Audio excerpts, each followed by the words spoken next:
Am I still the host? I'm still the host! At the end of that monologue, I had a few choice insults for the president in return. I don't regret that. So while I would do it again, I would change a few words that were cruder than they needed to be. After receiving a litany of complaints about the now infamous monologue Stephen Colbert delivered on Monday, the Federal Communications Commission says it will investigate the comedian's comments about Donald Trump and will take, quote, appropriate action. Colbert's most vocal critics are conservatives, according to a Slate analysis, and using the Fire Colbert hashtag, they've called for his removal from CBS for one particular line in the monologue, claiming that it was homophobic. Joining me now, Daily Beast columnist Dean Obadala, political comedian Scott Blakeman, and actress and comedian Judy Gold. Thank you all for being here. A great comedian panel. I want to first go ahead and play the offending remarks. We're cable, so FCC can't do anything to us for playing it.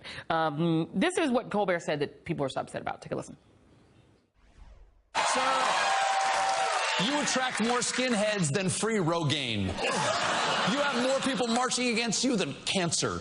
You talk like a sign language gorilla who got hit in the head. In fact, the only thing your mouth is good for is being Vladimir Putin's.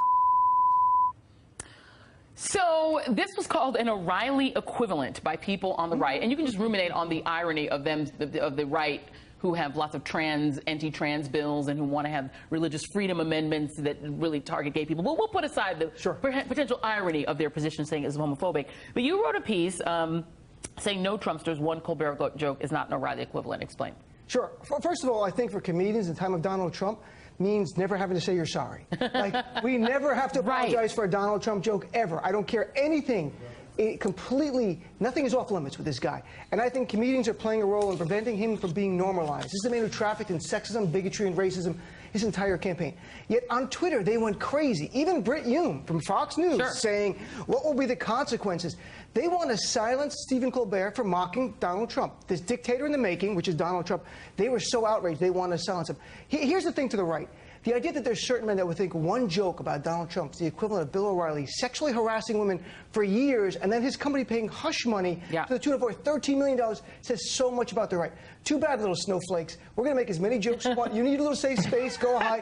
I don't care how triggered you are. We're coming. Put on your big boy pants because it's just beginning. And comedians, we're going after you even harder. And, you know, so the complaint, I'll just pull a little bit of Lucienne Wintrich was the main person sort of leading this charge about the monologue and saying too many times people on the right are attacked for even the smallest social infraction, like Bill O'Reilly's hot chocolate situation. And yet liberals don't bat an eyelash after Colbert's vile and obscene anti-gay joke. I don't remember the right being upset about Bill O'Reilly calling that young black woman who worked in his office hot chocolate, but there you go. Do you think that this is sort of unfair that the right gets picked on for being mean? Well, what's unfair is that no comedian should be punished or investigated by the FCC or anyone for a joke. This, in the same week that 217 Republicans laughed and whooped it up, taking away health care for millions of Americans and putting their lives in danger. This is where the president, as Dean referred to, who is viciously in vulgar manners, attacked women, minorities, Muslims, members of the press as enemy of the people, and comedians are the bad guys? It's absurd. Stephen Colbert is funny, smart, fearless, everything President Trump is not. And Judy, you know, the idea, I guess, the complaint being that it's homophobic, that what Colbert said was not just an attack on Donald Trump,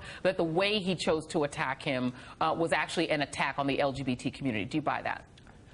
Well, as a member of the LGBT community, no, I don't buy it at all. It was a funny joke. It's funny. You know, comedians are truth tellers. And as Scott said, they're fearless. And, you know, it's, to me, the outrage that we had to listen to about Ann Coulter and her hate speech at Berkeley, that the conservatives were, you know, there's too much political correctness. There's too much of this and too much of that. This guy's a comedian. He is telling a joke.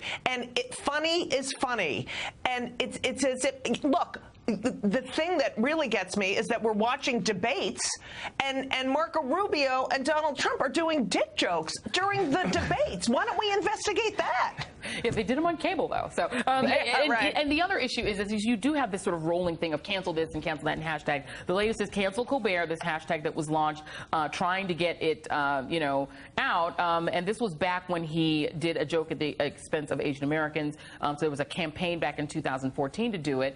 He did apologize apologized for that joke, which was insensitive racially. Then you fast forward to today, and he's had his best rating since 2015. So he's come back. He's come a long way since that 2014 mistake. Look, every person has the right, every American has a right to, look, Dean and I and Judy, some nights people think we're funny, some nights, no, that's people's right. Some people can be offended, some people not. I stand by Stephen Colbert, and I also think that this FCC investigation by the chairman is over the top, is unwarranted. There's nothing indecent or obscene about what Stephen Colbert said. In fact, this Ajit Pai, who's Mr. Big anti-regulations and wants to, take regulations away from internet service providers. It's the classic example of overreach. You're not supposed to really apply these rules after 10 p.m. CBS bleeped it out, covered up his mouth. So there's no case at all. I think he's making a name for himself, Ajit Pai, and that name is Joe McCarthy. But the other thing about it, too, is that you do have a sense that, look, this is a White House that has now mandated, apparently, that the TVs in all of the federal agencies under their employ must be tuned to Fox News, where there's a guy named Jesse Waters who's back from vacation after making a truly vulgar joke about the president's daughter. Absolutely. I mean, what concerns me, and we can't look at this in a vacuum, Donald Trump in October tweeted that Saturday Night Live should be canceled because he didn't like them making fun of him. What we have here, I think, is really a budding dictatorship. This is the reason this man, Donald Trump, likes Erdogan in Turkey, who wanted a comedian prosecuted in Germany for making fun of him through a poem. We have a real attack on freedom of speech. It's fake news, to SNL being canceled, to you have to watch state-run media in your country, in the government. I think it should be a wake-up call for everyone on the left and the right. If you value freedom of speech in this country, freedom of expression is important to you, you have to stand up. This is absolutely wrong what Donald Trump is doing. Absolutely wrong. It's scary and it's stunning. And Judy, and I think Dean makes a very important point, because while it is, it's funny to laugh at Stephen Colbert, and he's obviously a funny guy, there are countries that Donald Trump admires, places like Turkey, where comedians are arrested for making fun of the President of the United States. Do you and other comedians have a concern that at a certain point Donald Trump will use the levers of government? He runs the, he controls the IRS, the FCC, controls a lot of ways to persecute people if he wanted to.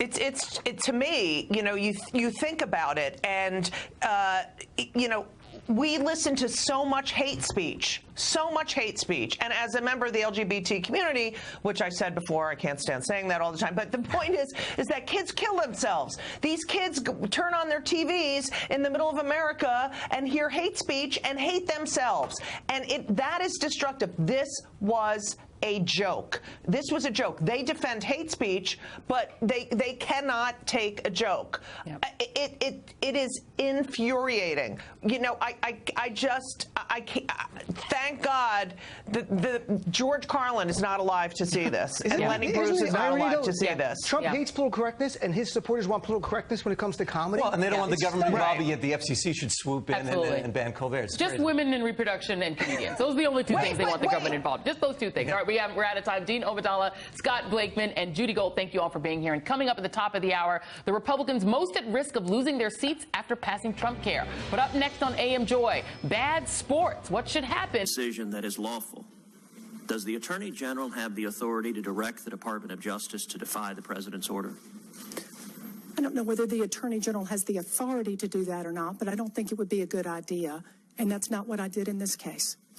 Well, are you familiar with 8 U.S.C. Section 1182? Not off the top of my head, no.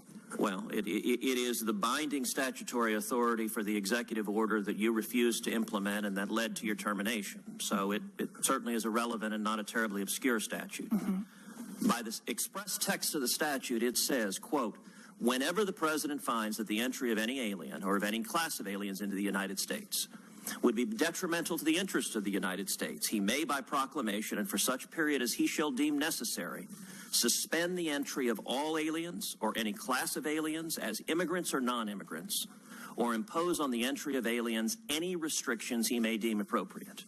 Would you agree that that is broad statutory authorization? I would, and I am familiar with that, and I'm also familiar with an additional provision of the INA that says no person shall receive preference or be discriminated against in issuance of a visa because of race, nationality, or place of birth. That, I believe, was promulgated after the statute that you just quoted. And that's been part of the discussion with the courts with respect to the INA, is whether this more specific statute trumps the first one that you just described. But my concern was not an INA concern here.